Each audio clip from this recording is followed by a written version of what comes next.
Hello guys, magandang gabi sa lahat. So, nalang ko gusto i-share scripture sa book of Matthew. So, before that, let's thank our God for this another day that He made in Jesus' name. So, it is said in Matthew 5, verse 13 and 14, guys, "You are the salt of the earth. But if the salt have lost its savor, wherewith shall be salted? It is thenceforth good for nothing, and to be cast out and to be trodden under foot of men. You are the light of the world. A city that is set on a hill cannot be hid." So, Christ is uh, comparing us to a salt, guys. He wants us to have the flavor in us, to remain that flavor in us, which is the knowledge of the scripture, the good news, and the commandment of our Lord. So, if that uh, if that goodness of our God will be will be washed away from our life, it is also like a salt that has lost its uh, savor.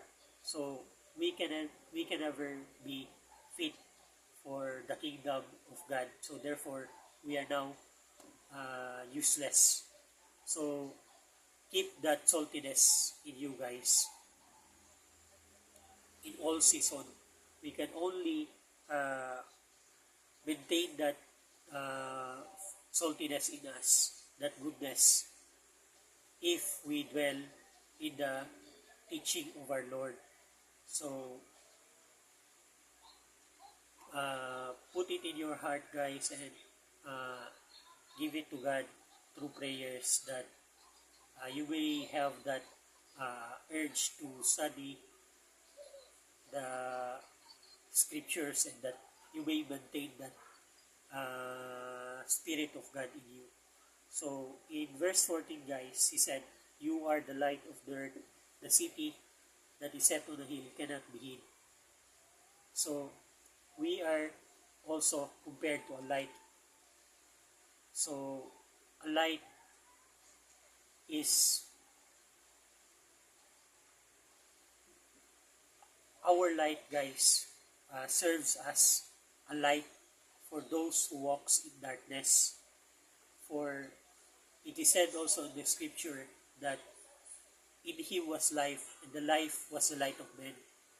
And the light shineth in darkness, and the darkness comprehended it not.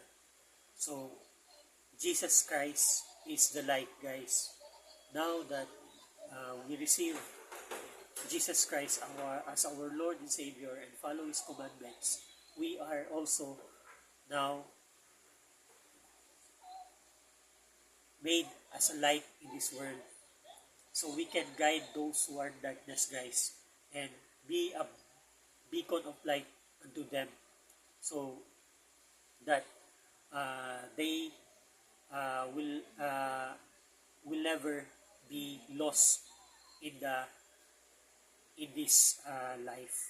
For some, for many trials and uh, iniquities and suffering in this life, guys.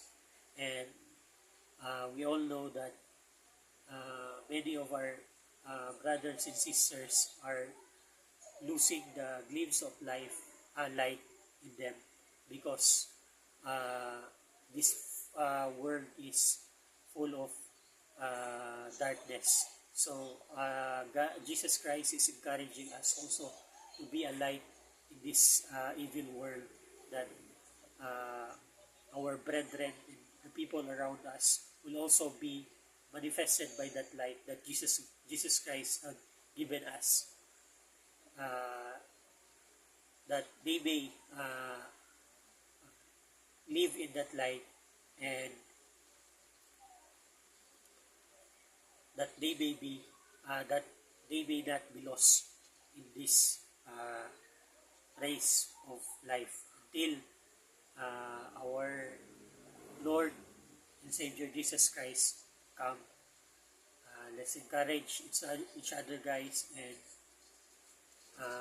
keep holding to that light and influence that light, guys, that it may give life to the hearers, to our brothers and sisters. So that's all for today, guys. I hope you listen, guys, and I was able to give you some encouragement. All glory and honor to our God, as always, guys, and may God be with us all, and God bless.